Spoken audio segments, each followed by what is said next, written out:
Germany's Christian Democrats have nominated their first female leader in the party's history. Angela Merkel has been recommended as chairwoman of the CDU by a key party committee. Angela Merkel could hardly contain her delight. Just 1 year ago, a woman and an Eastern German as leader of this Western male-dominated party would have been unthinkable. But thanks to the scandal that's engulfed the Christian Democrats, she's become the only choice to take over from outgoing leader Wolfgang Schäuble. Also ich meine, noch schöner wäre, wir wären an der Regierung, nicht? Laughing and joking, she was giving little away, telling people to wait until she's voted into office next month. But her unaffected style and refreshing honesty would prove the new start this party needs.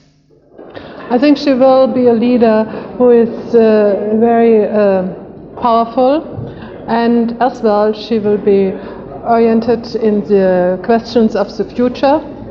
And I think it's a good chance for our Christian Democratic Party. The 45-year-old has a tough task ahead.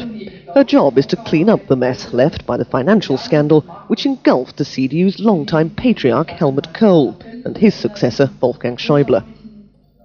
Seen as being on the left wing of the party, Angela Merkel was once the protégé of Helmut Kohl and a minister in his cabinet. But when he admitted taking undeclared donations for the party, she was one of the first to distance herself from the former chancellor. It was a move that stood her in good stead. Angela Merkel looks set to become the first woman leader of a mainstream German party. There could hardly be a greater contrast to Helmut Kohl. And that, Christian Democrats hope, will be her major selling point as she tries to rescue the party from this current crisis. Caroline Wyatt, BBC News, Berlin. The German affairs analyst Werner Sabier says the CDU desperately needs a fresh start. The CDU is not only financially more or less bankrupt, the CDU is morally and politically bankrupt as well. And they had to find someone who is not in any way tainted by the financial affair around Chancellor Kohl and of course the financial affair in the state of Hesse. So only a few weeks ago nobody really wanted her because the CDU is a very conservative party. She is a woman, which is wrong, doesn't fit into the CDU. It's a male-dominated party. And she is a Protestant and not a Catholic, and she is under 50 years old. So everything in this way, it's quite revolutionary. For this reason, a few weeks ago, nobody of the traditional CDU people wanted her. But now, of course, there was pressure coming from the membership, and they wanted a clean break. And I think she was really pushed upwards by the membership. A clean break, good for the CDU maybe, but will she still be there in 2002 to fight elections? She can't be a vote winner, can she, for the CDU? Well, at the moment probably she will be a vote winner, first of all. There's a very important regional election coming up in the state of North Rhine-Westphalia, and at least she probably will stop the rot.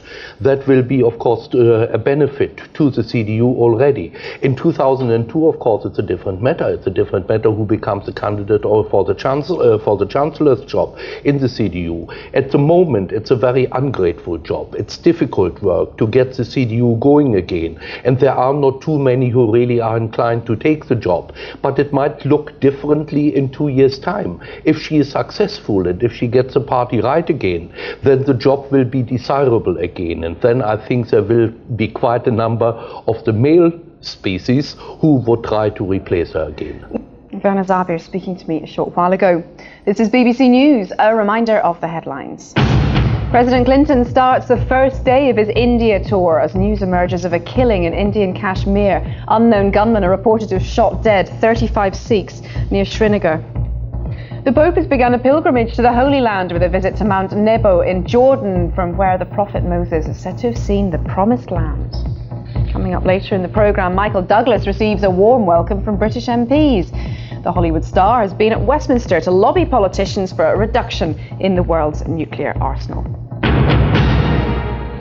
The acting Russian President Vladimir Putin has made a surprise visit to Chechnya. He urged Chechen fighters to lay down their arms and take advantage of an amnesty offered by the Russian parliament.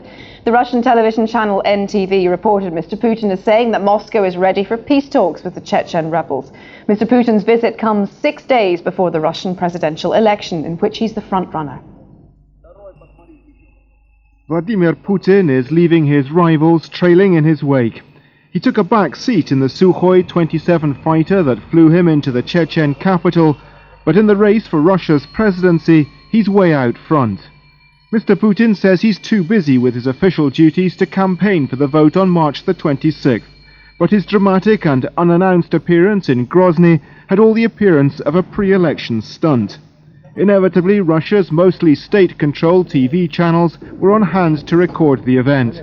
Evidence, say his opponents, that the campaign is weighted too heavily in the acting president's favor. Mr. Putin's ruthless handling of the war in Chechnya has been the key to his surge from obscurity. But this was more than a chance to remind the electorate of his toughness. The hard core of Chechen fighters was destroyed, he said, but problems remained and troops would still be needed to complete the job. The small village of Komsomolskaya, just 30 kilometers to the south of Grozny, shows just how great those problems continue to be. Russian forces say they are now mopping up the last resistance, but it's taken them 2 weeks, and that after claiming the Chechens were finished as a fighting force. Robert Parsons, BBC News, Moscow.